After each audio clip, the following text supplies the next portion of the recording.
When Joanne Keith's employer downsized a few years ago, she lost her job and was unable to pay the mortgage on her new home. She was also carrying $20,000 in credit card debt. I thought I was doing everything that I was supposed to do as a Christian, but there were some areas in my life that God really had to show to me that was displeasing to Him. One of those areas was Joanne's finances. She'd been reluctant to fully tithe 10% of her income. She was afraid there wouldn't be enough money to pay all the bills. But at the end of the month, she was still struggling to make ends meet. I had always had great salaries, but I never could get ahead. For some reason, something would break, or I got behind in a payment, but I never could really just have a great savings. For weeks, she interviewed for dozens of jobs.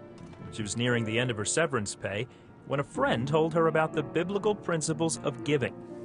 Joanne decided that her checkbook, with a sobering balance of $7, was telling her that something had to change. Because I had no choice.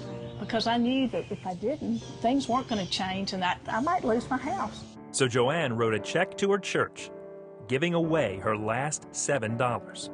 Finally, when I decided to surrender everything to God, I knew He was going to be responsible for the consequences. He was going to take care of me, and He did. In 2 weeks, I had a job with a major pharmaceutical company.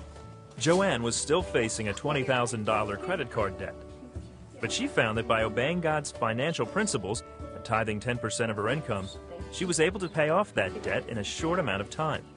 In addition, she became a CBN partner, and because she was receiving bonuses at work, Joanne began to tackle her mortgage.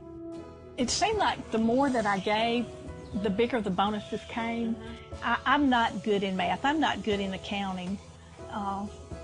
But when you trust God with your finances, He works it all out. And because of that, I was able to pay off my house in 2 years. And that's such a blessing. And I know a lot of people can't do that. A lot of people are suffering right now with gas prices the way they are. And people are really hurting. And the message that I would love to share is that you don't have to do this by yourself. You've got help. And God is there to help.